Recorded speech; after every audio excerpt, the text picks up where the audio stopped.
हीना ने आंसू पोंछते हुए कहा कि विजय, ये जो आपकी भाभी है ना, मुझे बच्चे को गोद में लेने नहीं देती। कहती है कि तुम मेरे बच्चे को गिरा दोगी।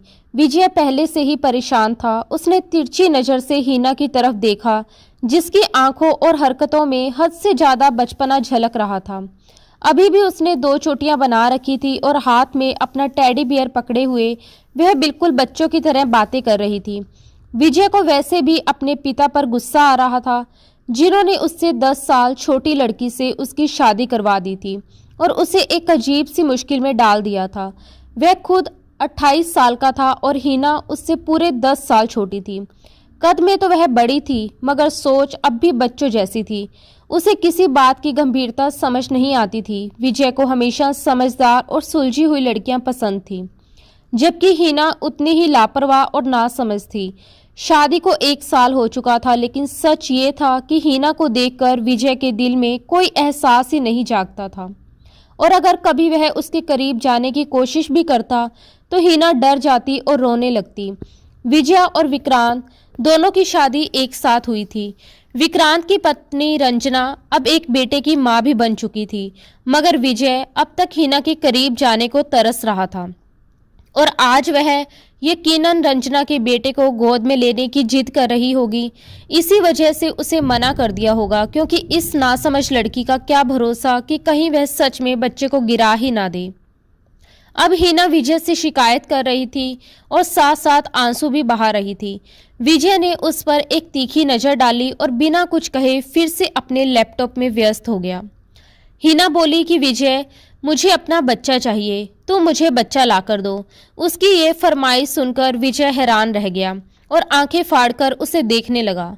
उसने कहा कि हीना, बच्चे दुकानों पर नहीं मिलते, समझी? बच्चा ला कर दूं तुम्हें?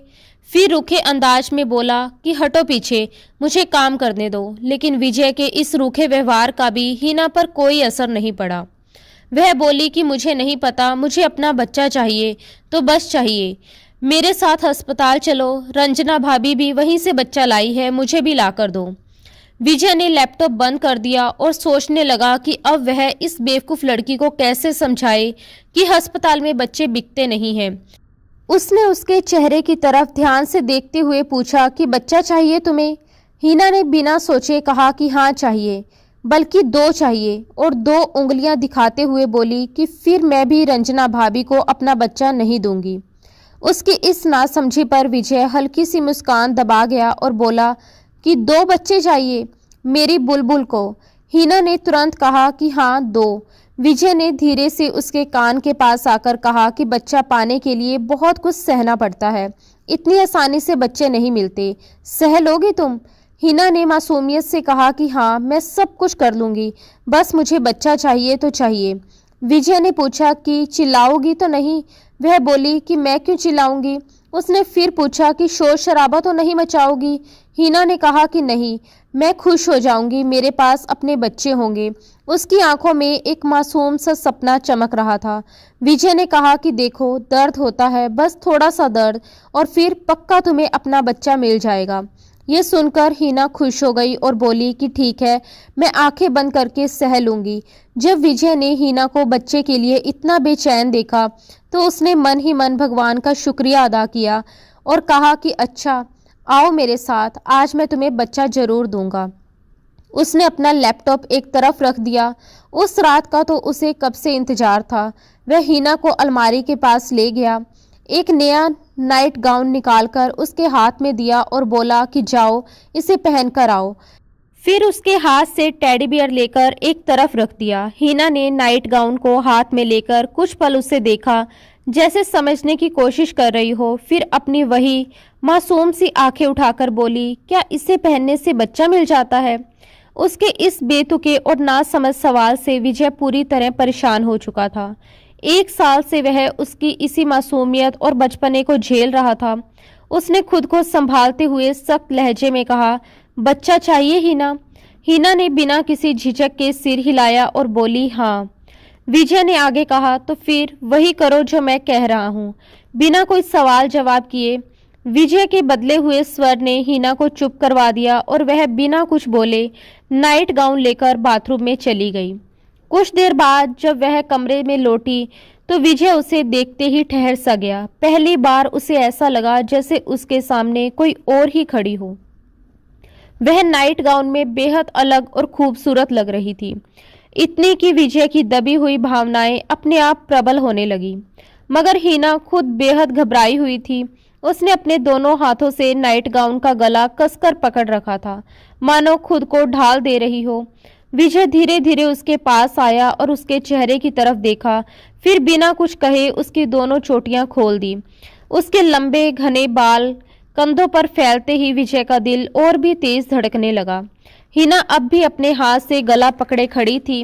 विजय ने उसका हाथ अपने हाथ से हटाया, लेकिन उसकी आंखों में छिपे डर को देखकर वह पल भर के लिए खुद ही सहम गया कि कहीं वह फिर से मना ना कर दे या रोने ना लगे। इसी डर और बेचैनी में उसने अगले ही पल उसे अपने सीने से लगा लिया, जैसे उसके तड़पते दिल को अचानक सुकून मिल गया हो।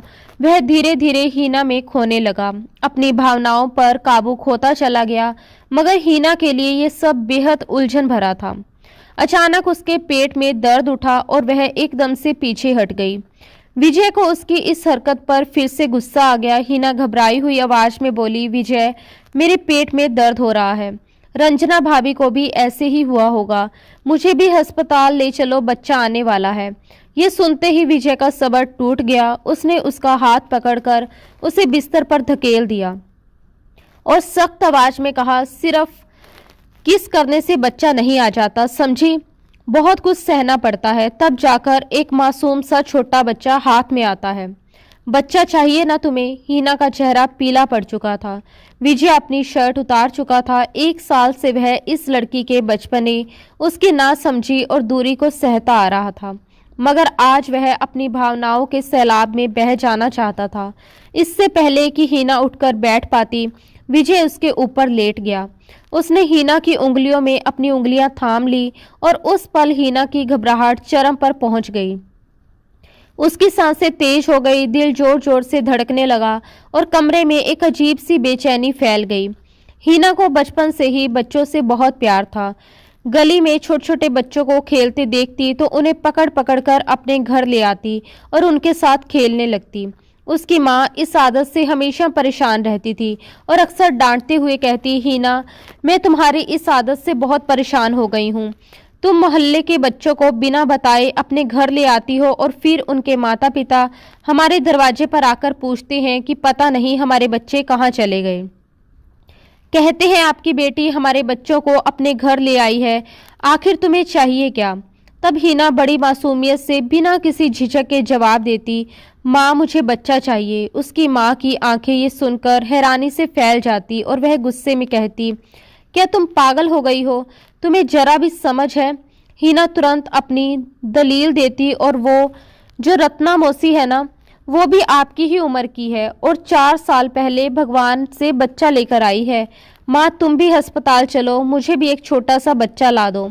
ये सुनकर उसकी माँ ने गुस्से से उसकी तरफ देखा और बोली, हे भगवान, मैं तो तुमसे हार गई हूँ। क्या सच में तुम्हारा दिमाग खराब हो गया है? ऐसे अस्पताल जाकर बच्चे नहीं मिलते। हीना ने सिर खुजलाते हुए सोचा और फिर पूरे भरोसे से बोली, माँ, ऐसे ही तो मिलते हैं।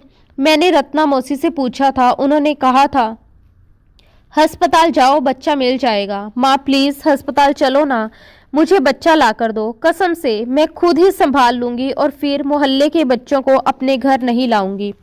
उसकी माँ ने गहरी सांस लेते हुए गुस्से से कहा, ऐसा करती हूँ, तेरी शादी करवा देती हूँ, फिर भगवान से जितने बच्चे लेने होंगे ले लेना। अरे, मेरी क्या उम्र है अब बच्चा पैदा करने की?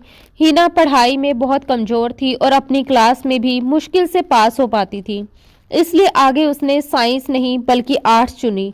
बड़ी मुश्किल से उसने 16 साल की उम्र में मैट्रिक पास किया और उसके बाद पढ़ाई छोड़ दी। उसके कमरे में ढेर सारे खिलौने थे, टेडी बियर, गुड़ियाँ और रंग बिरंगे खेल, जो उसके पिता हर बार दुबई से लौटते समय उसके लिए लाते थे।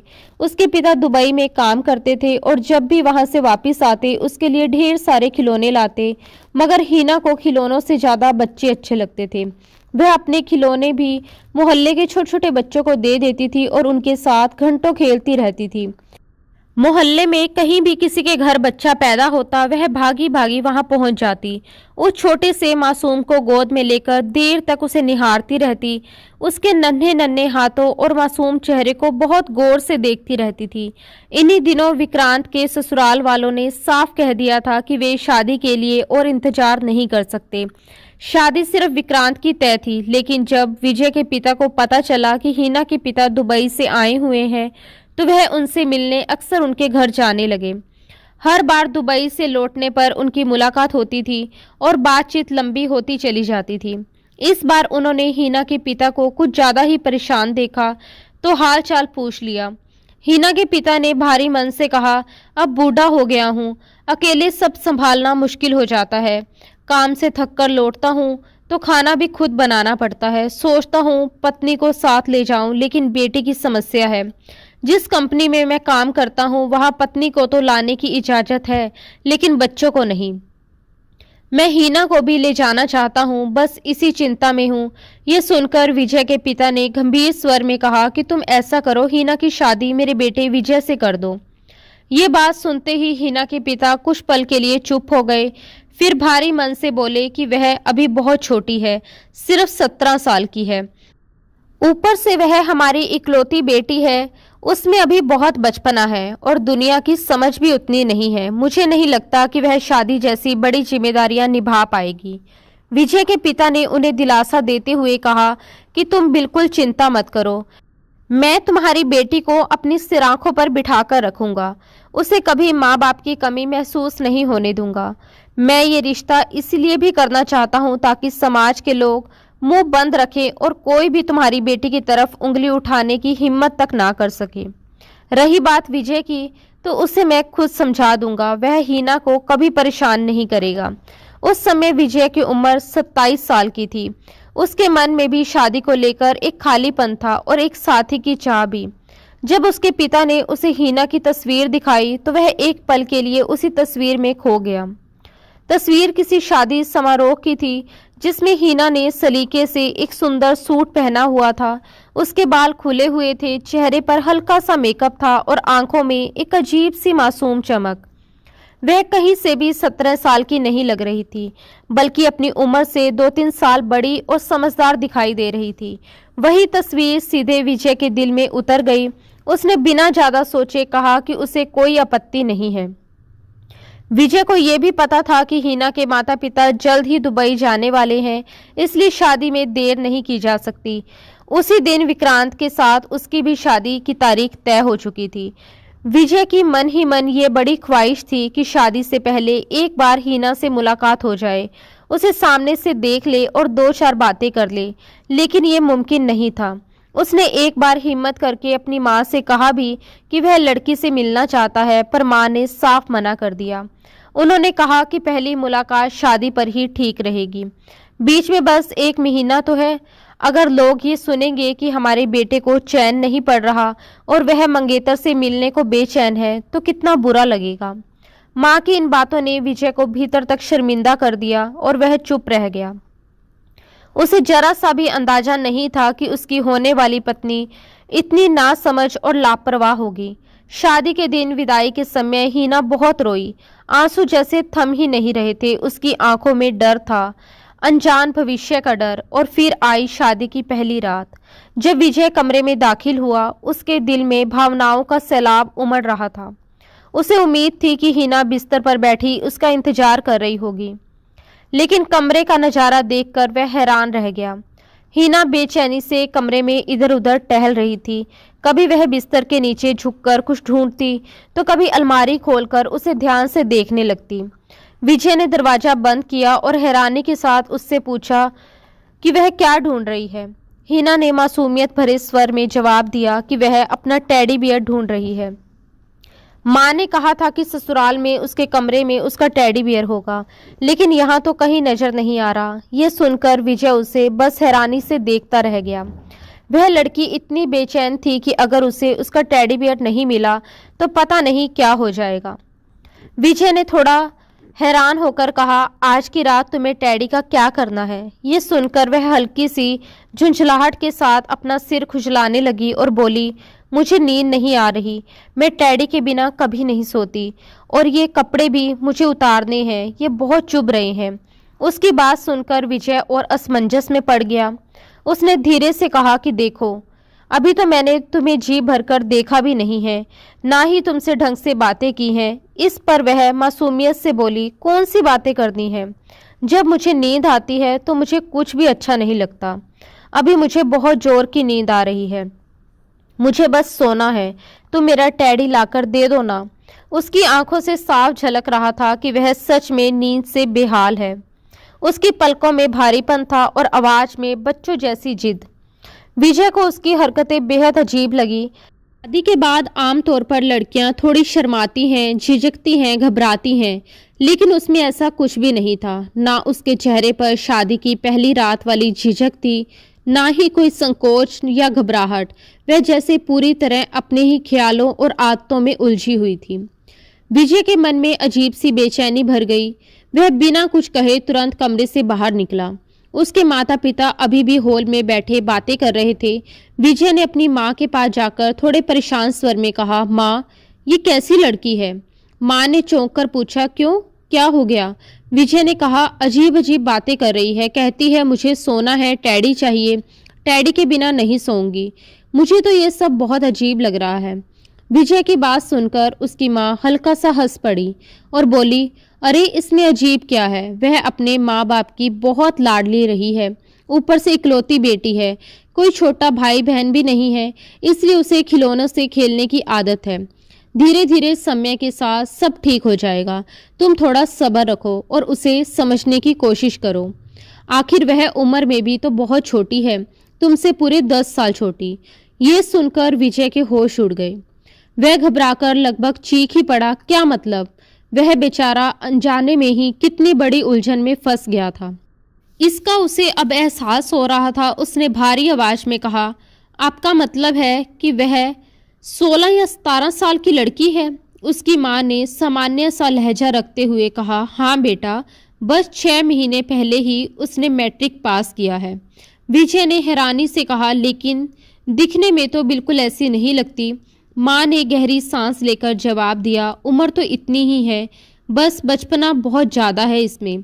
ज़्यादातर बच्चों के साथ ही खेलती कूदती रही है, उन्हीं के साथ उठना बैठना रहा है। दुनिया की समझ अभी पूरी तरह आई ही नहीं है, इसलिए इसे थोड़ा समय देना पड़ेगा।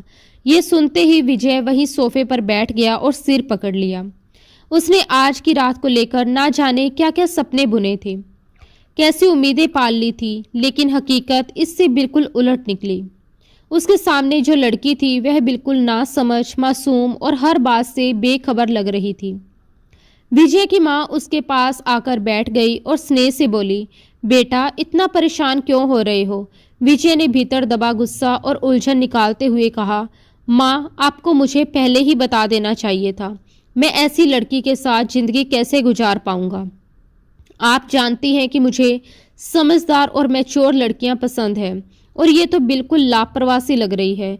कुछ देर बाद वह भारी कदमों से वापस कमरे में लौटा।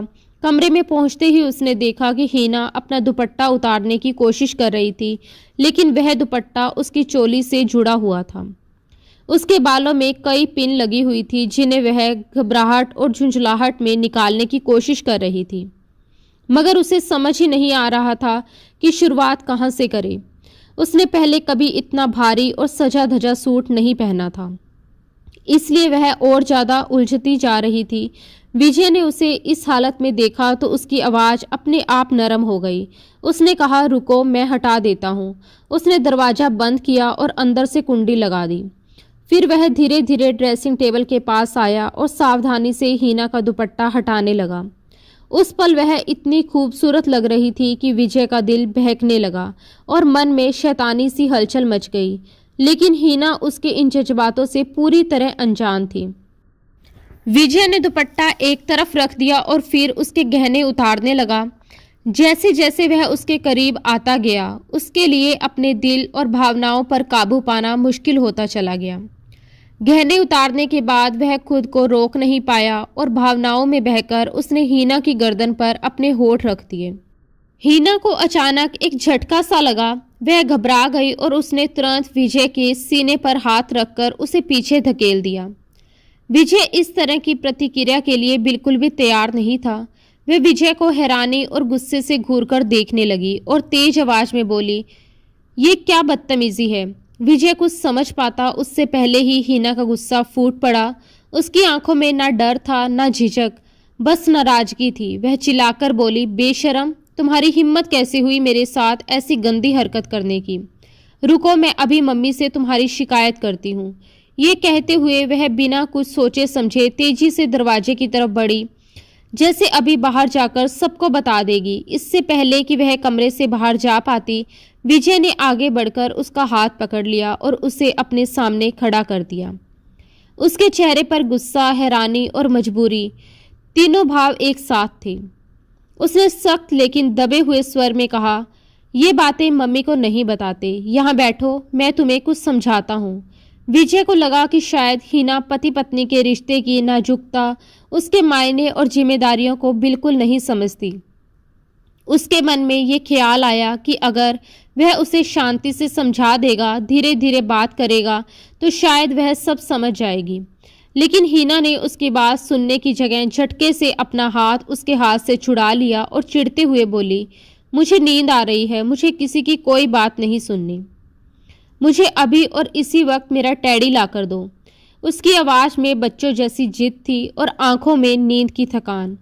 उस पल विजय को लगा जैसे उसकी सारी उम्मीदें एक एक करके टूट रही हों। उसका मन किया कि वह उस लड़की का सर पकड़कर अपने ही सर में दे मारे। हीना की मासूम लेकिन बचकानी हरकतों ने उसकी पूरी रात बर्बाद कर दी थी। वह थका हुआ, उलझा हुआ और भीतर ही भीतर गुस्से से भरा हुआ था।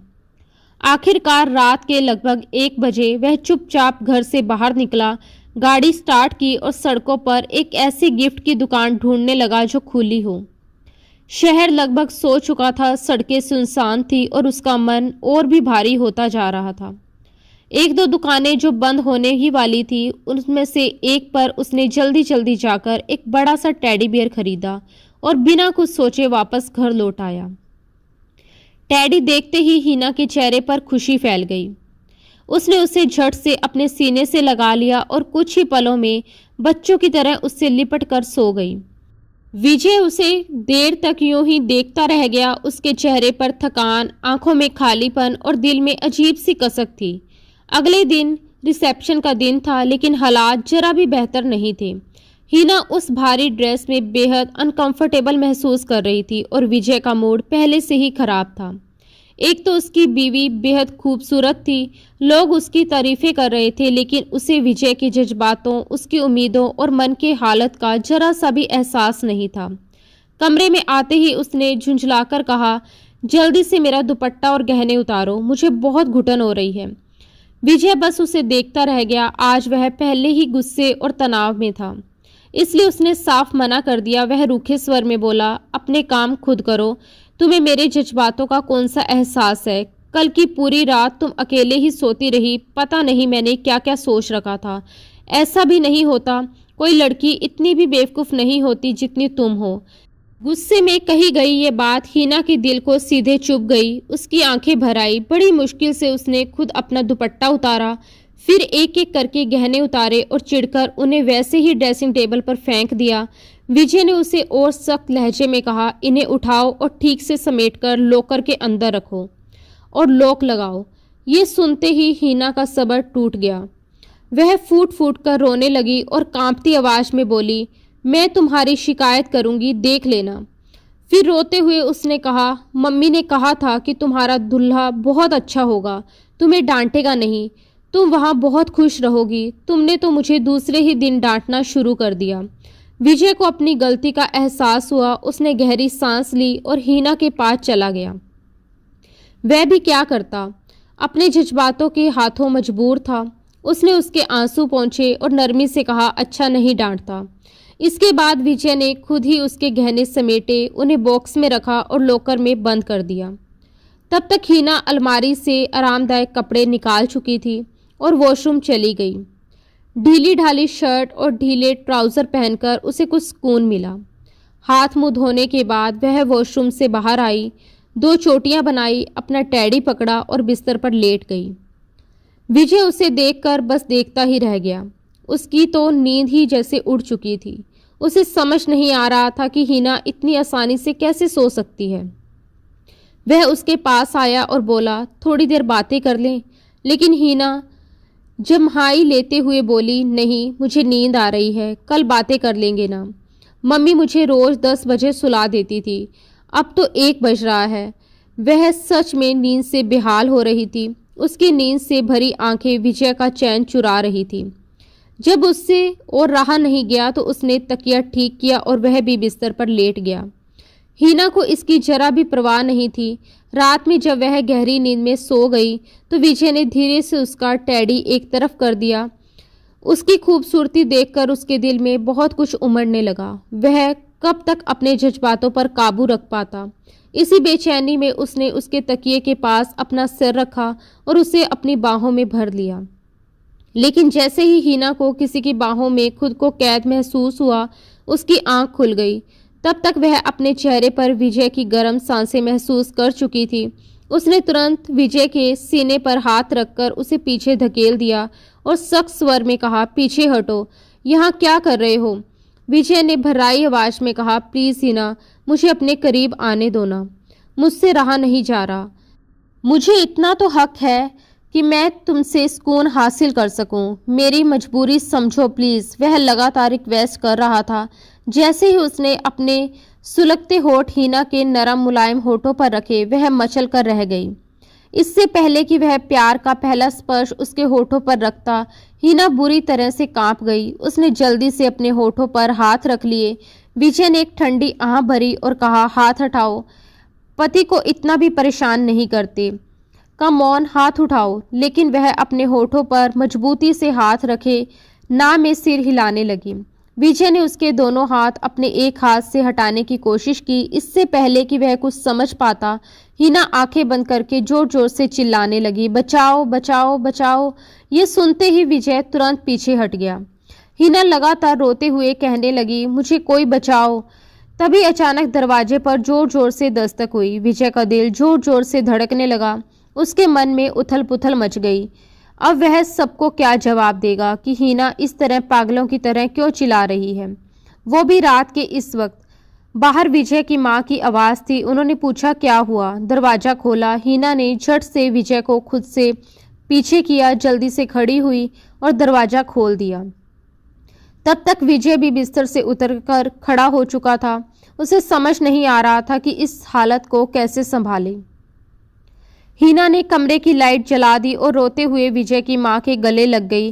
वह सिसकते हुए बोली, ये जो मेरा दुल्हा है ना, ये बहुत गंदी हरकतें करता है। ये सुनकर विजय की माँ की नज़रें झुक गई और विजय इतना शर्मिंदा हो गया कि उसका मन किया ज़मीन में गड़ जाए।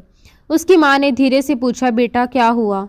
हिना रोते रोते बोलने लगी, ये मेरे साथ। इससे पहले कि वह आगे कुछ कह पाती, विजय तुरंत अपनी माँ के पास आया और बोला, कुछ नहीं हुआ मम्मी, ऐसा करो, आप इसे अपने कमरे में सुला लो, इसे थोड़ी समझ दो। अगर मुझे पहले पता होता कि आप लोग मेरे साथ ऐसा करने वाले हो तो मैं सच में इस शादी से मना कर देता। ये लड़की बहुत ही बेवकूफ़ किस्म की है। ये कहकर वह अपना तकिया उठाकर कमरे से बाहर चला गया और दूसरे कमरे में जाकर लेट गया। वह भीतर ही भीतर अपना दिल जलाता रहा। दूसरी तरफ हिना लगातार रो रही थी। विजय की माँ ने उसे चुप कराने की कोशिश की, लेकिन वह कुछ समझने को तैयार ही नहीं थी। उन्होंने समझाते हुए कहा कि वह तुम्हारा पति है, अगर वह तुम्हारे पास आता है तो इसमें कोई बुरी बात नहीं है। लेकिन हिना रोते हुए बोली, नहीं, वह बहुत गंदा है, आपको नहीं पता उसने मेरे साथ क्या किया। अपने बेटे के बारे में इस तरह की बातें सुनने के मूड में वह बिल्कुल भी नहीं थी। उन्होंने बस इतना कहा, हर रिश्ते का एक लिहाज होता है। अच्छा, अब चुप हो जाओ, रो क्यों रही हो? हिना सिसकते हुए बोली, उसने मेरा टैडी भी पीछे फेंक दिया। ये कहते हुए उसने अपना टैडी उठाया और कसकर गले से लगा लिया। फिर उसने डरी डरी आवाज़ में पूछा, मैं सो जाऊं? उसकी सास ने कहा, हाँ लेट जाओ। हिना ने फिर पूछा, आपका बेटा तो कमरे में नहीं आएगा ना? मुझे उससे डर लगता है। उन्होंने उसे भरोसा दिलाया नहीं आएगा। मैं उसे मना कर दूंगी, तुम सो जाओ। ये सुनकर हिना को थोड़ी राहत मिली और वह दोबारा बिस्तर पर जाकर सो गई। विजय की माँ भी अपने कमरे में चली गई। सुबह नाश्ते के समय जब विजय दूसरे कमरे से बाहर आया तो रंजना और विक्रांत दोनों उसे देख रहे थे। विक्रांत ने मुस्कुराकर उसे छेड़ा, क्या बात है दूल्हे राजा, ये अलग कमरे वाला सीन क्या है? विजय पहले से ही गुस्से में था। उसने रूखे स्वर में कहा, जब किस्मत खराब होती है ना तो आदमी को दूसरे कमरों में ही सोना पड़ता है। ये कहते हुए वह टेबल पर बैठ गया। विजय की माँ ने नाश्ता परोस दिया और बोली, विजय चुपचाप नाश्ता करो। वह चुपचाप बैठ गया लेकिन अपनी माँ को शिकायत भरी नज़रों से देखता रहा। कुछ देर बाद सलवार सूट पहने हीना भी कमरे से बाहर आ गई। वह जाकर विजय की माँ के पास बैठ गई। ये देखकर रंजना बोली, अरे यहाँ क्यों बैठी हो? अपने पति के पास बैठो और उन्हें नाश्ता दो। बेचारे अकेले ही नाश्ता कर रहे हैं। रंजना खुद भी नाश्ता कर रही थी और विक्रांत को भी खिला रही थी। ये सुनकर हीना तुरंत बोली, मुझे इसके पास नहीं बैठना, ये बहुत गंदा है। विजय की तो ब्रेड गले में ही अटक गई। उसके दिल में डर बैठ गया कि कहीं ये रात वाली बात सबके सामने ना कह दे। तभी विजय के पिता भी आकर नाश्ते की टेबल पर बैठ गए। विजय की माँ ने हीना के कान में धीरे से कहा, बेटा चुपचाप नाश्ता करो, ऐसी बातें किसी से नहीं कहते और सबके सामने तो बिल्कुल नहीं। खबरदार जो तुमने किसी से कुछ भी कहा। हीना के माथे पर बल पड़ गए। उसने बिना कुछ बोले अपनी प्लेट में आमलेट लिया और ब्रेड के साथ चुपचाप खाने लगी। नाश्ता करने के बाद हीना घर के लॉन में आ गई। रंग बिरंगे फूल देखकर उसके चेहरे पर अपने आप मुस्कान आ गई। वह जल्दी जल्दी गुलाब, चमेली और गेंदे के फूल तोड़कर अपने दुपट्टे में भरने लगी। तभी विजय बाहर आया और पूछा, ये क्या कर रही हो? हीना ने जवाब दिया, इसका गुलदस्ता बनाऊंगी, मुझे बहुत अच्छा लगता है। उसके साफ सुथरे चेहरे पर झलकती मासूमियत देखकर विजय का गुस्सा फिर से कुछ कम हो गया। उसने कहा कि लाओ एक गुलाब तुम्हारे बालों में लगा दूं। लेकिन हीना तुरंत पीछे हट गई और बोली, जी नहीं, तुम बहुत गंदे हो, मैं तुम्हें अपने पास भी नहीं आने दूंगी। विजय का चेहरा सख्त हो गया। वह बोला, अच्छा कब तक मुझे अपने पास नहीं आने दोगी? एक ना एक दिन तो मैं तुम्हारे पास जरूर आऊँगा और जिस दिन आऊँगा ना उस दिन तुम्हारी जान निकाल दूंगा। मेरे सब्र को मत आजमाओ। ये कहकर वह गुस्से में अपने दोस्तों के पास चला गया। हीना ने सारे फूल इकट्ठे किए और अपने कमरे में रखे गुलदान में सजा दिए। शाम को जब विजय दोस्तों से मिलकर वापस आया तो उसने देखा कि हीना कमर पर दुपट्टा बांधे मोहल्ले के बच्चों के साथ क्रिकेट खेल रही थी। आसपास बड़े बड़े बंगले थे लेकिन अक्सर शाम के वक्त लड़के लड़कियां बाहर निकल आते थे। कोई बैडमिंटन खेलता, कोई क्रिकेट। हीना भी बच्चों के साथ बिल्कुल बच्ची बनकर खेल रही थी। उसे इस हालत में देखकर विजय को बहुत अजीब लगा क्योंकि उसके दोस्त उसे गाड़ी से घर तक छोड़ने आए थे। वह इन्हीं बातों में उलझा हुआ था कि अचानक गेंद उसके दोस्त की गाड़ी के बोनट पर जा लगी। उसका दोस्त झुंझलाकर बोला, ये कौन बदतमीज़ है? लेकिन जैसे ही विजय की नज़र सामने पड़ी उसके होश उड़ गए। उसके दोस्त तो उसकी बीवी से मिलने आ रहे थे और भाभी जी गली में बच्चों के साथ क्रिकेट खेल रही थी।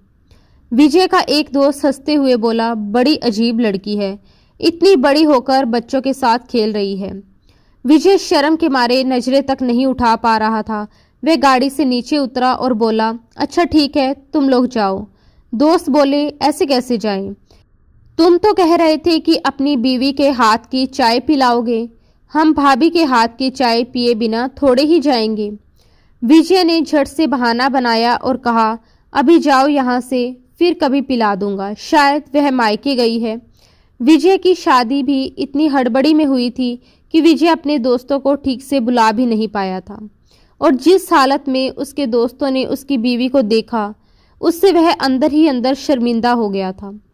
इससे पहले कि उसके दोस्त वापिस जाते हीना की नज़र उन पर पड़ गई। वह विजय को देखकर बोली और फिर पास खड़े एक बच्चे से कहा, ठहरो, अभी मैं अपने पति को बताती हूँ कि तुम कितने बड़े चीटर हो। मैं आउट भी नहीं हुई थी और तुमने मुझे आउट कहना शुरू कर दिया। चलो आओ मेरे साथ। ये कहते हुए वह एक करीब 10 साल के बच्चे का हाथ पकड़कर विजय के पास ले आई और बोली, देखो विजय, ये कितना चीटर है। मैं आउट नहीं हुई थी, फिर भी कह रहा था कि मैं आउट हो गई हूँ। बॉल विकेट पर लगी भी नहीं थी, मैंने खुद देखा था। विजय का एक दोस्त जो जाने के लिए गाड़ी पीछे कर ही रहा था, ये सुनते ही झटके से गाड़ी रोक देता है। वह तुरंत गाड़ी से उतरकर विजय के पास आ जाता है। विजय हिना से झुंझलाकर कहता है, तुम अंदर जाओ। हिना तुरंत पलटकर बोलती है, ऐसे कैसे अंदर जाऊं? मैं पहले अपनी गेम पूरी खेलूंगी। विजय ने फिर कहा, हिना अंदर जाओ। तभी उसका दोस्त उसके बिल्कुल पास आ चुका था। उसने हैरानी से पूछा, ये लड़की कौन है? हिना तुरंत बोली, मैं तो इसकी बीवी हूँ, ये मेरा पति है। आपकी तारीफ। ये सुनकर दोस्त ने उसे सिर से पैर तक देखा और कहा, विजय ये तुम्हारी बीवी है? तुम तो कह रहे थे कि बहुत डिसेंट है। पहली ही मुलाकात में हिना विजय की सारी पोल खोल चुकी थी। विजय तो जैसे शर्म के मारे नजरें ही नहीं उठा पा रहा था। उसने दोस्तों के सामने हिना की इतनी तारीफें की थी सिर्फ इसीलिए कि उसकी थोड़ी बहुत इज्जत बची रहे, क्योंकि दोस्तों में वही सबसे ज़्यादा नखरे दिखाता था। कहता था कि उसे कोई भी आम लड़की पसंद नहीं आती, वह तो सिर्फ एक समझदार और सुलझी हुई लड़की से ही शादी करेगा। लेकिन हिना तो बिल्कुल उसकी सोच के उलट निकली। दोस्त ने कंधे उचकाए और बिना कुछ कहे वापस चला गया। गुस्से में विजय ने हिना का हाथ पकड़ा, उसके हाथ में बैट छीनकर जमीन पर फेंक दिया और उसे घसीटते हुए अपने बंगले के अंदर ले आया। घर वाले बिल्कुल बेखबर थे कि वह बाहर बच्चों के साथ क्रिकेट खेल रही थी। जैसे ही वे अंदर आए, लाउंज में रंजना सलीके से साफ सुथरे कपड़े पहने, मेकअप किए, अपनी सास के साथ बैठकर चाय पी रही थी। विक्रांत शायद किसी से मिलने गया हुआ था। रंजना को इस तरह सलीके से बैठा देख विजय और भी ज़्यादा झुंझला गया। उसने अपनी माँ के पास जाकर हिना का हाथ छोड़ा और गुस्से में पूछा, ये बाहर क्या कर रही थी? किससे पूछकर गई थी मम्मी? क्या आपने इसे बाहर जाने की इजाज़त दी थी? वह गुस्से में सवाल कर रहा था। विजय की माँ उसका हुलिया देखकर हैरान रह गई। उसके कपड़ों पर जगह जगह मिट्टी लगी हुई थी, चेहरा पसीने से भीगा हुआ था और हाथों पर भी मिट्टी लगी थी। उन्होंने हैरानी से पूछा, बेटा कहाँ से आ रही हो? जवाब में विजय ने कहा, मोहल्ले के बच्चों के साथ क्रिकेट खेल रही थी। फिर वह गुस्से में आगे बोला, आपको पता है मैं अपने दोस्तों के साथ आया था, मुझे कितनी शर्मिंदगी उठानी पड़ी है। मम्मी आप सोच भी नहीं सकती, अगर इसकी यही हरकतें रही तो मैं इसके साथ ज़िंदगी नहीं गुजार पाऊंगा। इतना कहकर वह कमरे में चला गया। हिना तुरंत बोली, मुझे भी इसके साथ नहीं रहना। आप मुझे मेरे मम्मी पापा के घर छोड़ दो। जब देखो डांटते ही रहते हैं, ये मत करो, वो मत करो, यहाँ मत बैठो, वहाँ मत बैठो। मुझे इसके साथ नहीं रहना। विजय की माँ ने उसे अपने पास बुलाया और कहा, इधर आओ, मेरे पास बैठो। फिर समझाते हुए बोली, देखो बेटा तुम्हारी शादी हो चुकी है। हिना ने मासूमियत से कहा, तो क्या हो गया, शादी ही तो हुई है। सास ने कहा, शादी के बाद लड़कियां ऐसे मोहल्ले के बच्चों के साथ क्रिकेट नहीं खेलती। तुम अब बड़ी हो गई हो।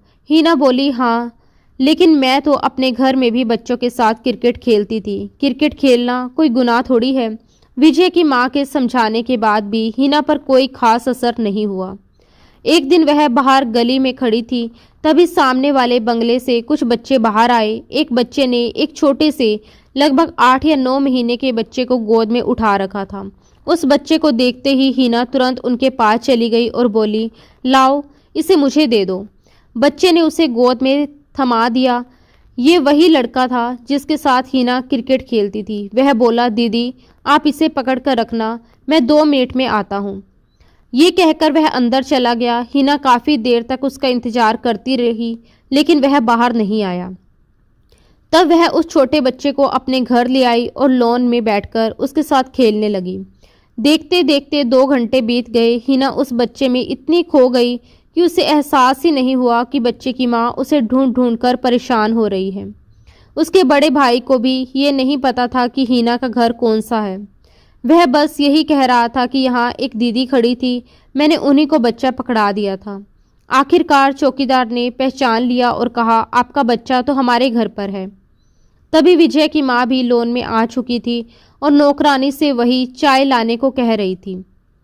हिना की गोद में उस छोटे से बच्चे को देखकर उन्होंने हैरानी से पूछा, बेटा ये कौन है? उसी समय उस बच्चे की माँ वहां पहुंच गई। घबराई हुई आवाज में वह कहने लगी, तुमने मेरा बच्चा पकड़ रखा है और मैं पागलों की तरह उसे ढूंढ रही हूँ। तुम्हें जरा भी एहसास है एक माँ पर क्या बीतती है जब उसका छोटा सा बच्चा उसकी नज़रों से ओझल हो जाता है। उसकी आंखों में डर और बेचैनी साफ झलक रही थी। हिना चुपचाप खड़ी रही, जैसे उसके पास कहने के लिए कोई शब्द ही ना हो। खैर, विजय की माँ को इस पूरी स्थिति पर बेहद शर्मिंदगी महसूस हुई। रंजना ने भी हिना को अजीब सी नज़रों से देखा, मानो उसके व्यवहार को समझ ही ना पा रही हो। वह औरत अपने बच्चे को कसकर सीने से लगाकर वहां से चली गई। उसके जाते ही विजय की माँ ने भारी मन से कहा, बेटा, ये तुमने क्या किया? लोग क्या सोचेंगे कि तुम दूसरों के बच्चे चुराती हो? हिना ने बस इतना ही कहा, मुझे छोटे बच्चे बहुत अच्छे लगते हैं। मेरा मन करता है कि मैं उन्हें अपने पास रखूं। उनके साथ समय कैसे निकल जाता है पता ही नहीं चलता। समय यूं ही बीतता चला गया। विजय ने हिना के साथ अपनी दूरियां खत्म करने की बहुत कोशिश की, लेकिन जब भी वह उसके करीब जाने की कोशिश करता, हिना या तो रोने लगती या जोर जोर से चीखने लगती। परेशान होकर विजय को पीछे हटना पड़ता। लेकिन जब रंजना प्रेग्नेंट हुई तो विजय के मन में एक अजीब सी कसक उठी। उसे लगा कि अगर हिना ने उसका साथ दिया होता तो शायद वह भी पिता बनने की खुशी महसूस कर पाता। विक्रांत ने पूरे मोहल्ले में मिठाइयाँ बांटी थी। वह बेहद खुश था और रंजना का बहुत ध्यान रख रहा था। रंजना भी अपने आने वाले बच्चे को लेकर इतरा रही थी। इन सब के बीच विजय ने खुद को काम में डुबो लिया था।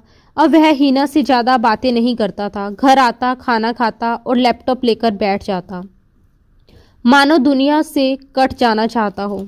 जब रंजना को बेटा हुआ तो हिना की खुशी देखने लायक थी। उसे लगा जैसे भगवान ने उसे कोई खिलौना दे दिया हो। अब वह उसी के साथ खेलेगी, उसी से बातें करेगी। लेकिन जैसे ही रंजना घर आई और हिना ने उसके बेटे को गोद में लिया, रंजना झुंझला गई। उसने कड़े शब्दों में कहा, रखो, ये मेरा बच्चा है, इधर दो मुझे। तुम गिरा दोगी। तुम्हें अकल तो है नहीं, हर चीज को अपना टैडी और खिलौना समझ लेती हो। खबरदार जो मेरे बेटे को हाथ भी लगाया। रंजना ने उसे बहुत बुरे तरीके से डांटा था। इसी वजह से हिना रोती हुई विजय के पास चली आई। उस समय विजय लैपटॉप में व्यस्त था। कांपती आवाज में हिना ने कहा, मुझे बच्चा चाहिए, मुझे भी बच्चा चाहिए। ये सुनते ही विजय का 1 साल का सब्र टूट गया। आज तो खुद हिना ने बच्चे की इच्छा जताई थी। पिछले 1 साल में वह समझ चुका था कि हिना को बच्चों की कितनी गहरी चाहत है। जहां भी वह किसी बच्चे को देखती है, पागलों की तरह उसे गोद में लेने के लिए लपक पड़ती। कई बार विजय उसे मॉल ले जाता और जैसे ही वहां कोई छोटा बच्चा दिखता, वह अपनी खरीदारी छोड़कर उस बच्चे की माँ के पास पहुंच जाती और कहती, ये कितना प्यारा है, क्या मैं इसे 2 मिनट के लिए गोद में ले सकती हूँ? विजय हंसकर पूछता, तुम्हें बच्चों को देखकर क्या हो जाता है? हिना जवाब देती, आप नहीं समझेंगे, मुझे बच्चे बहुत अच्छे लगते हैं। लेकिन उस दिन विजय ने उसकी एक भी बात नहीं सुनी। उसने उसके कोमल होठों को अपने काबू में लेकर उसकी चीखों को दबा दिया। पूरी रात वह अपनी मनमानी करता रहा। जब हिना रोती तो उसके आंसू बहते तो वह कहता, बच्चा चाहिए ना, मैं तुम्हें बच्चा ही तो दे रहा हूँ। फिर तुम छोटे छोटे बच्चों से बातें करता। तुम्हारा बच्चा बहुत प्यारा होगा, बिल्कुल मेरी तरह। आंखें तुम्हारी होंगी, छोटे छोटे हाथ, नन्ही सी आंखें और मासूम सा वजूद। उसकी बातें सुनकर हिना की आंखों के सामने एक बच्चे की तस्वीर उभरने लगती। लेकिन जब विजय की शिद्दत उसे सहनी पड़ती तो वह भीतर ही भीतर तड़प कर रह जाती। कभी वह उसे पीछे धकेलने की कोशिश करती तो वह उसका हाथ पकड़कर रोक लेता। कभी उसके आंसू अपने होठों से पोंछ देता तो कभी उसके विरोध को अपने होठों से ही चुप करवा देता। आज वह 1 साल बाद बड़े सुकून भरी नींद से सो रहा था, लेकिन हिना पूरी तरह से टूट चुकी थी और बेहद परेशान थी। पहली बार वह ऐसे रिश्ते से परिचित हुई थी और पहली बार उसने इस तरह की तकलीफ को सहा था। अगर उसके मन में बच्चे की चाहत ना होती तो शायद वह आज उसे अपने करीब आने ही ना देती। लेकिन उसे ये बिल्कुल अंदाजा नहीं था कि बच्चा पाने के लिए इतनी गहरी और असहनीय पीड़ा से गुजरना पड़ता है।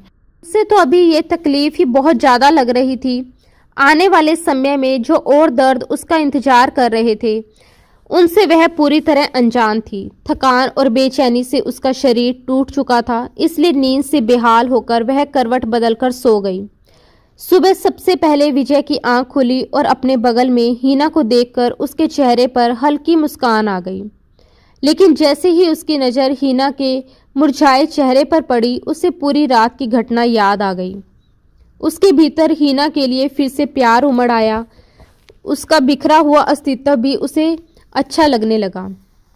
जब विजय ने उसके माथे पर किस किया तो हीना हड़बड़ाकर उठ बैठी और उसे अपने पास देखकर तुरंत पीछे हट गई। उसके चेहरे पर डर साफ झलक रहा था। विजय ने पूछा, क्या हुआ? तो वह रूठे लहजे में बोली, हाथ मत लगाना। विजय ने समझाते हुए कहा कि जो कुछ उनके बीच हुआ है वह पति पत्नी के बीच होता है। उसने उसके साथ कुछ अलग नहीं किया और उसे सख्त हिदायत दी कि मम्मी, रंजना भाभी या किसी और से इस बारे में कुछ ना कहना, क्योंकि ऐसी बातें किसी से नहीं की जाती। हीना हैरानी से उसे देखती रही और बोली, क्या सब लोग ऐसे ही करते हैं? क्या सब लोग अपनी पत्नी पर ऐसे ही जुल्म करते हैं? क्या विक्रांत भैया ने भी रंजना भाभी के साथ ऐसा ही किया था? उन्हें भी इतना ही दर्द हुआ होगा। आप भी और आपके भाई भी कितने बुरे हैं। उसकी बचकानी बातों पर विजय बस मुस्कुरा सका और बोला, सब ऐसे ही करते हैं और इसके बाद ही बच्चा आता है। ये सुनकर हीना के दिल में डर बैठ गया। विजय उठकर बैठ गया और अपने ऑफिस के कपड़े खुद निकालने लगा, जबकि हीना की कमर में सचमुच बहुत दर्द था। नहाकर तैयार होने के बाद विजय कमरे से बाहर चला गया। हीना के लिए सब कुछ बिल्कुल नया और अलग था। फिर भी वह उठी, नहाई और कपड़े बदले कमरे से बाहर आई और उसकी सास नौकरानी से नाश्ते की बात कर रही थी और उन्होंने हीना से कहा कि बेटा नाश्ता कर लो। हीना ने चुपचाप नाश्ता किया। सामने रंजना अपने बेटे को गोद में लिए उससे बातें कर रही थी। हीना धीरे धीरे उसके पास जाकर बैठ गई, जिससे रंजना के माथे पर हल्की शिकन पड़ गई। हीना ने कहा कि वह बच्चे को नहीं गिराएगी और बस बैठे बैठे 2 मिनट के लिए उसे पकड़ना चाहती है। उसे पता है कि रंजना ने बहुत तकलीफें सहकर बच्चे को पाया है और इसीलिए वह डरती है कि कहीं बच्चा गिर न जाए। रंजना बोली कि हीना लापरवाह है और उसे नहीं पता कि औलाद कितनी कीमती होती है और औरत कितनी तकलीफें झेलकर इसे पाती है। हीना ने कहा कि वह ये सब जान गई है और बहुत आराम से बच्चे को पकड़ेगी, सोफे से उठेगी भी नहीं। तब रंजना ने बहुत सावधानी से अपना बेटा उसकी गोद में दिया। बच्चे के छोटे छोटे हाथ, उसकी आंखें और उसकी मासूम हरकतें देखकर हीना अपनी सारी तकलीफें जैसे भूल ही गई। वह उसका हाथ चूमने लगी और बोली कि वह कितना नरम है, बिल्कुल टिश्यू पेपर की तरह। रंजना ने कहा कि बच्चे ऐसे ही नाजुक होते हैं। हीना ने कहा कि रात को बच्चे के रोने की आवाज़ आ रही थी तो रंजना बोली कि वह पूरी रात सोने नहीं देता और जागता रहता है। हीना ने मासूमियत से कहा कि फिर तो आपको बहुत अच्छा लगता होगा, आप पूरी रात इसे लेकर बैठी रहती होंगी। तो रंजना बोली कि उसकी आंखें नींद से बंद हो जाती हैं और वह रात को विक्रांत को बच्चा पकड़ा देती है कि अपना बच्चा संभालो, मुझे सोने दो। अब रंजना का लहजा काफ़ी हद तक नरम हो चुका था और कुछ देर बाद ही हीना ने बच्चे को बहुत संभल कर वापस उसकी गोद में दे दिया। रात को जब विजय घर आया तो उसने देखते ही कहा, तुम इस सादे से हुलिये में क्या कर रही हो? जाओ तैयार होकर आओ। ये सुनते ही हीना का दिल ऐसे बैठ गया जैसे किसी ने उसे मुट्ठी में मसल दिया हो। डरती हुई आवाज़ में वह बोली, नहीं प्लीज़, आज नहीं।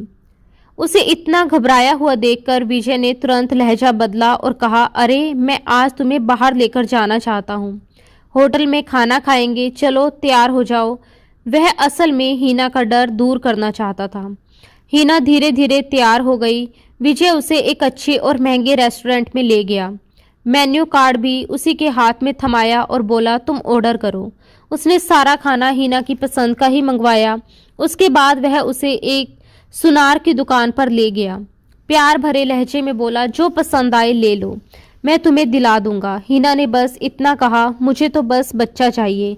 विजय ने अपनी पसंद से एक ब्रेसलेट खरीदा, उसे हीना की कलाई में पहनाया और बोला, वह भी बहुत जल्द आ जाएगा। उस रात विजय ने हीना से कुछ नहीं कहा और ना ही उसके करीब गया, मगर अब वह धीरे धीरे उसे अपने पास रखने लगा था। जब भी कमरे में आता उसे अपने साथ सुला लेता। अगर लैपटॉप पर काम करता तो उसे सोफे पर अपने पास बिठा लेता, हाथ फैलाकर उसे अपने करीब कर लेता और उसका सर अपने कंधे पर टिका लेता। हिना धीरे धीरे उसके स्पर्श में परिचित हो रही थी, लेकिन फिर भी जब वह बहुत पास आता तो वह घबरा जाती। 1 महीने बाद हिना की तबीयत बिगड़ने लगी। उसे लगातार उल्टियां हो रही थी। विजय की माँ उसे अस्पताल लेकर गई। जब डॉक्टर ने बताया कि वह प्रेग्नेंट है तो हिना खुशी से भर उठी। विजय की माँ ने उसका भी वैसा ही ख्याल रखा जैसा उन्होंने रंजना का रखा था, मगर हिना इन बातों से अनजान थी। कुछ दिन बाद वह विजय से पूछती, हमारा बच्चा दुनिया में कब आएगा? विजय हंसकर कहता, बेबी इतनी जल्दी नहीं आता, इसमें समय लगता है। वह मासूमियत से कहती, मुझसे अब और इंतजार नहीं हो रहा, बताओ वह मेरे जैसा होगा या आपके जैसा? विजय कहता, तुम्हारे जैसा होगा, बहुत मासूम और थोड़ा सा बेवकूफ़। वह झट से कहती, मैं बेवकूफ़ नहीं हूँ, और विजय हंसने लगता। लेकिन जैसे जैसे समय बीतता गया उसका पेट निकलने लगा। उसे अपना शरीर अजीब लगने लगा, पैरों में सूजन आने लगी, रात को टांगों में बहुत दर्द होता। वह रोने लगती। विजय उठकर बैठ जाता और पूछता, क्या हुआ तुम्हें? वो कहती, पैरों में बहुत दर्द है, बर्दाश्त नहीं हो रहा। तब विजय उसकी टांगें दबाने लगता। उसकी खुद की आंखें नींद से भरी होती, फिर भी वह उसके पैर दबाता रहता और कहता, तुम सो जाओ। धीरे धीरे हिना के दिल में भी विजय के लिए प्यार जागने लगा था। वह उसका बहुत ख्याल रखता था और अपनी नींद की भी परवाह नहीं करता था। सिर्फ हिना ही नहीं, विजय की जिंदगी भी बदल गई थी। अब उनके कमरे में छोटे छोटे बच्चों की तस्वीरें लगने लगी थी। जब 7वां महीना शुरू हुआ तो विजय ने बच्चे की सारी खरीदारी करवाई। हिना जिन कपड़ों पर हाथ रखती वह बिना सोचे खरीद लेता। जिन खिलौनों को वह देखती वह खिलौने भी ले लेता। लेकिन 9 महीने पूरे होते होते हिना की हालत बदल चुकी थी। उसे अपना आप बहुत अजीब लगने लगा था। करवट लेना तक मुश्किल हो गया था। अब उसे समझ आने लगा था कि बच्चा क्या होता है। बच्चा सिर्फ अस्पताल जाकर नहीं मिल जाया करता। औलाद की नियामत क्या होती है शायद औरत को तभी पता चलता है जब वह इन सब पड़ावों से गुजरती है। बच्चा पैदा होने से पहले ही माँ को अपने बच्चे से प्यार हो जाता है, क्योंकि वह उसकी हर हरकत को अपने शरीर में महसूस करती है। और इन्हीं सभी पड़ावों से हिना गुजर रही थी। औलाद पैदा होने से पहले ही औरत की कुर्बानियाँ शुरू हो जाती हैं। उसे वही खाना पड़ता है जिसकी बच्चे को इच्छा होती है, चाहे वह कितनी ही थकी हुई क्यों ना हो। नींद से भरी आंखों के बावजूद बच्चे की हर हरकत पर उसे उठना पड़ता है।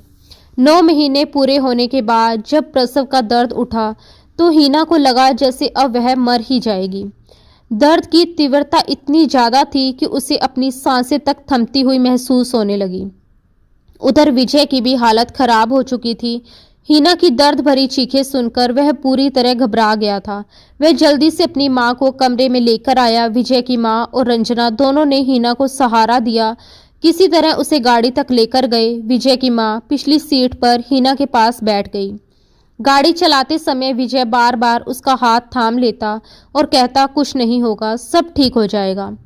लेकिन हिना दर्द से कराहते हुए बार बार यही कह रही थी कि नहीं, मैं मर जाऊंगी। आपको नहीं पता मुझे कितना दर्द हो रहा है, मुझे लग रहा है कि आज मैं मर जाऊंगी। विजय की माँ उसे ढांढस बंधाते हुए कहती, बेटा तुम्हें कुछ नहीं होगा। दर्द के हर झटके के साथ हिना विजय का हाथ और जोर से पकड़ लेती थी। अपने असहनीय दर्द को सहने के लिए उसने विजय के हाथ का सहारा बना लिया था। विजय चुपचाप एक हाथ से गाड़ी चला रहा था और दूसरा हाथ हिना के हाथ में कसकर थामे हुए था। अस्पताल पहुंचते ही उसने तुरंत हिना को व्हीलचेयर पर बिठाया और लेबर रूम की तरफ भेज दिया। बाहर खड़ा विजय बेचैनी से टहलने लगा। उसके मन में अजीब अजीब ख्याल आने लगे। वह अपने बच्चे और हिना की सलामती के लिए बार बार दुआ मांग रहा था। लेकिन जब कुछ देर बाद डॉक्टर बाहर आए और उनके चेहरे पर उदासी देखी तो विजय की जैसी जान ही निकल गई। वह घबराकर उनके पास पहुंचा और कांपती आवाज में पूछा, मेरी बीवी और बच्चा तो ठीक है ना? डॉक्टर ने कहा, आपको बेटा हुआ है और बच्चा बिल्कुल ठीक है। ये सुनते ही विजय की धड़कनें और तेज हो गई। उसने तुरंत पूछा, तो फिर मेरी बीवी को क्या हुआ?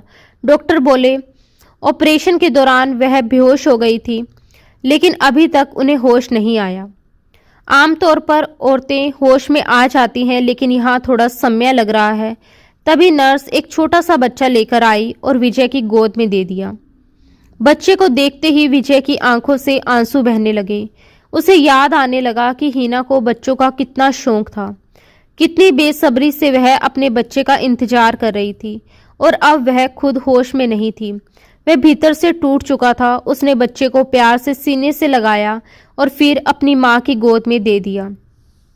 गिड़गिड़ाते हुए बोला, प्लीज अब कुछ भी करके हीना को होश में लेकर आइए। डॉक्टर ने कहा, हम अपनी पूरी कोशिश कर रहे हैं, लेकिन हमें डर है कि कहीं वह कोमा में ना चली जाए। पूरी रात यूं ही निकल गई और सुबह हो गई। बच्चे को विजय की माँ ने ही दूध पिलाया। विक्रांत भी अस्पताल आ चुका था। विजय के पिताजी भी पहुंच गए थे। सबकी निगाहें एक ही तरफ थी, सबकी चिंता एक ही थी, क्योंकि हीना को अब तक होश नहीं आया था। उसे एक अलग कमरे में शिफ्ट कर दिया गया। डॉक्टरों ने साफ शब्दों में कहा, हमें लगता है कि ये कोमा में जा चुकी है। हमें नहीं पता कि इसे होश कब आएगा। ये सुनते ही जैसे विजय का हौसला पूरी तरह से टूट गया। वह वहीं फूट फूट कर रोने लगा। उसने हीना का हाथ अपने दोनों हाथों में थाम लिया और कांपती आवाज में बोला, हीना प्लीज आंखें खोलो। देखो भगवान ने तुम्हें कितना प्यारा सा बच्चा दिया है, बिल्कुल तुम्हारे जैसा। उठो ना यार, ऐसा नहीं करते, प्लीज हीना आंखें खोलो। देखो तुम्हारा बेटा तुम्हें देखने के लिए कितना बेचैन हो रहा है। विजय की आंखों से आंसू थमने का नाम नहीं ले रहे थे। वहां मौजूद हर इंसान की आंखें नम थी। बच्चा सच में जोर जोर से रो रहा था। विजय की माँ की गोद में होने के बावजूद वह चुप नहीं हो रहा था, लेकिन हीना ऐसी गहरी नींद में थी कि बस उसकी सांसें चल रही थी। आंखें खुलने का कोई नामो निशान नहीं था। धीरे धीरे समय बीतने लगा। विजय के माता पिता विक्रांत और रंजना सब घर लौट गए। बच्चे को भी उसकी दादी अपने साथ ले गई, लेकिन विजय वहीं अस्पताल में बैठा रहा। एक हफ्ते के भीतर ही विजय की भी हालत बहुत खराब हो गई। दाढ़ी बढ़ गई थी, आंखें रो रो कर सूज चुकी थी। वह बार बार उसके पास बैठता, उसका हाथ पकड़ता और उसे जगाने की कोशिश करता। उसे खुद भी समझ नहीं आ रहा था कि जो लड़की कल तक उसे अजीब और बोझ लगती थी, आज वही उसकी जिंदगी की सबसे कीमती चीज बन चुकी थी। उसके बिना एक पल भी अच्छा नहीं लग रहा था, कुछ भी अच्छा नहीं लग रहा था। यहाँ तक कि उसका अपना बच्चा भी अब उसे खुश नहीं कर पा रहा था। जब एक महीना इसी तरह बीत गया तो डॉक्टर भी निराश हो चुके थे। उन्होंने कहा, हमें नहीं लगता कि इसे अब होश आएगा। अगर आप इजाज़त दें तो हम इसे जहर का इंजेक्शन दे सकते हैं। आप अपनी बीवी को इस हालत में क्यों तकलीफ में रखना चाहते हैं? ये सुनते ही विजय भड़क उठा। उसने कहा कि नहीं, ये खुद से सांस ले रही है, इसका मतलब ये जिंदा है। मैं अपनी बीवी के लिए इतना बड़ा फैसला नहीं ले सकता। मैं आपका बिल भर रहा हूँ, अपना सब कुछ उस पर लगा दूंगा। मुझे यकीन है इसे होश आएगा। उधर बच्चा अपनी दादी का आदी हो चुका था। वह दादी की गोद में ही माँ की ममता तलाश करता था। 1 महीना, 2 महीने, फिर 3 महीने बीत गए, लेकिन हीना को होश नहीं आया। कभी कभी विजय अपने बेटे वीर को अपने साथ ले आता। वह बच्चे को हीना की तरफ इशारा करके कहता, ये तुम्हारी मम्मा है। उसके दिल में बस एक ही उम्मीद थी कि जिस दिन बच्चा हीना को मम्मा कहेगा, उस दिन वह जरूर जाग जाएगी। हीना को भले ही विजय से प्यार हो या ना हो, लेकिन बच्चे से उसका लगाव बहुत गहरा था। प्रेगनेंसी के दौरान भी वह विजय से बार बार कहती रहती, विजय मेरा बच्चा मुझे मम्मा तो कहेगा ना? जब वह दुनिया में आएगा तो सबसे पहले मेरा नाम लेगा ना? पता नहीं वह दिखने में कैसा होगा, उसकी आंखें कैसी होंगी, उसकी नाक कैसी होगी। और आज 4 महीने बीत जाने के बाद भी उसकी आंखों को अपने बच्चे को देखने की इजाज़त नहीं मिली थी। विजय बच्चे को हीना के पास लिटा देता। बच्चा अपनी माँ की कमीज खींचता और फिर जोर से रोने लगता। पहली बार ऐसा हुआ कि बच्चे के रोने की आवाज़ सुनकर हीना के दिल की धड़कन तेज हो गई। मशीन पर उसकी हार्ट बीट अचानक तेज चलने लगी और ये देखकर विजय के भीतर एक नई उम्मीद जाग उठी। उसने बच्चे को और रुलाया। बच्चा बार बार हीना की कमीज खींच रहा था, रो रहा था। ऐसा लग रहा था जैसे हीना की आंखों की पुतलियां हल्की सी हिली हों। ये देखकर विजय घबरा गया और तुरंत नर्स व डॉक्टर को बुला लिया। हीना के शरीर में आई उस मामूली सी हलचल को देखकर डॉक्टरों के चेहरे पर भी उम्मीद की किरण दिखी। उन्होंने कहा कि संभव है बच्चा ही अपनी माँ को होश में ले आए, इसलिए रोज बच्चे को लेकर आइए, उसे माँ के पास लिटाइए। जब वह अपने बच्चे के स्पर्श को महसूस करेगी तो उसके रोने की आवाज़ सुनेगी तो यकीनन जाग जाएगी। और फिर सचमुच ऐसा ही हुआ। विजय रोज वीर को लेकर आता, कई बार जानबूझकर उसे भूखा लेकर आता। भूख के मारे जब वह रोने लगता तो विजय उसे हीना के पास लिटा देता। जब बच्चा रोता तो हीना के बेजान शरीर में जैसे जान लौटने लगती। एक दिन तो वह इतना जोर जोर से रोया कि हीना अचानक उठकर बैठ गई।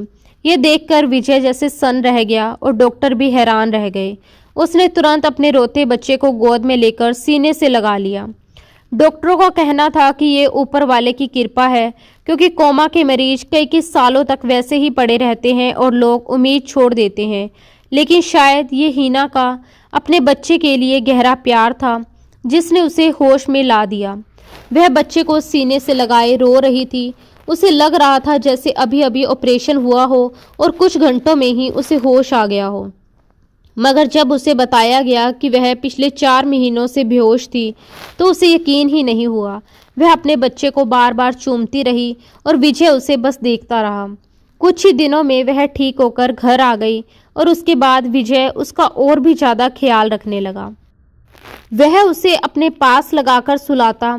उसके भीतर एक अजीब सा डर बैठ गया था कि कहीं हीना उसे छोड़कर ना चली जाए।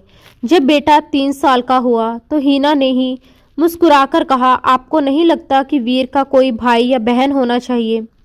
विजय ने साफ मना कर दिया और बोला, नहीं, मैं ऐसा नहीं चाहता। वह हैरान हुई और कारण पूछा तो विजय ने कहा, मेरा बहुत बुरा तजुर्बा रहा है, कसम से मुझे लगता था कि मेरी भी जान निकल जाएगी।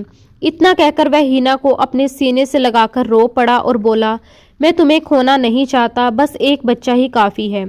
हीना ने समझाने की कोशिश की कि जरूरी नहीं जो पहले हुआ वही दोबारा हो। और समय के साथ जिंदगी आगे बढ़ती गई। शादी के 7 साल पूरे हुए और उनके 2 बच्चे हो गए। लेकिन आज भी जब जब विजय को वह समय याद आता है, वह हीना को अपनी बाहों में भर लेता है। वह हंसकर कहती, मुझे सोने दो, क्यों परेशान कर रहे हो? वह जवाब देता, सो जाओ, बस मेरे करीब रहा करो। जब तुम दूर होती हो तो मेरी जान निकलने लगती है। हीना उसे चिढ़ाते हुए कहती, आप कभी कभी बिल्कुल बच्चों जैसी हरकतें करते हैं। हटिए पीछे। अगर वीर की आंख खुल गई तो क्या सोचेगा? वीर जो अब 5 साल का हो चुका था, जब भी अपने पिता के हाथ में अपनी माँ का हाथ देखता तो झट से माँ का हाथ विजय से छुड़ाकर अपने हाथ में पकड़ लेता और गुस्से से कहता, ये मेरी मम्मा है, पापा आप इन्हें हाथ मत लगाइए। मगर जब से अंश पैदा हुआ था, वीर की जगह बदल गई थी। अब वीर विजय के साथ सोता था, लेकिन जब दोनों बच्चे सो जाते तो विजय बच्चों को एक तरफ सुलाकर हीना को अपने सीने से लगाकर आंखें बंद कर लेता। कभी कभी हीना परेशान हो जाती, मगर विजय की मनमानी के आगे वह खुद को बेबस पाती और उसके प्यार के आगे हार जाती थी। शायद हर औरत अपने पति के प्यार के सामने कहीं ना कहीं बेबस हो ही जाती है और अपना आराम तक भूल जाती है। दोस्तों, उम्मीद है कि आपको हमारी ये कहानी पसंद आई होगी। अगर कहानी पसंद आई हो तो वीडियो को लाइक ज़रूर करें और अगर आप हमारे चैनल पर नए हैं तो सब्सक्राइब करना ना भूलें। हाँ, और अगली अपडेट सबसे पहले पाने के लिए नोटिफिकेशन बेल को भी दबा दें। धन्यवाद दोस्तों, राधे राधे।